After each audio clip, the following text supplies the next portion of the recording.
So hello everyone, this is my first video with my voice. আর এটা করার কারণটা তোমাদেরকে বলছি। তো রিসেন্টলি আমাকে একজন বলেছিল যে ভালোবাসতে গেলে কেয়ার করতে হয় নাকি। অবভিয়াসলি হি ইজ এ বয়।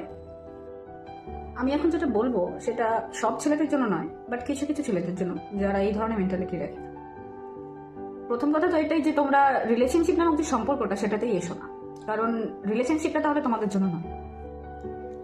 ভালোবাসবে, কেয়ার করবে না, এফোর্টস দেবে না, আবার তোমরাও আবার চাইবে যে তোমাদেরকে মায়ের মতো দেখবে, তারা কেয়ার করবে, এফোর্টস দেবে। এইসব ছেলেরাই বলে আবার যে আজকালকার যুগে নাকি লয়াল মেয়ে পাওয়া যায় না। সিরিয়াসলি নাকি রাখতেই জানে। তারপর যখন সবকিছু সহ্য করার পর মেয়েটা সেই কষ্টটা থেকে বের করে আনবে নিজেকে, মানে তোমাকে ছেড়ে চলে যাবে, সেই তুমিই বলবে যে সব মেয়েরাই সেম। সো আমার এত কিছু বলার কারণ এটাই যে যখন তোমার দ্বারা কিছুই হবে না, তখন চেষ্টা করো রিলেশনশিপ নামক এই সম্পর্কটাতে এসে একটা মেয়ের জীবন নষ্ট না করে। একা থাকতে দাও, আই থিঙ্ক ও ভালোই থাকবে।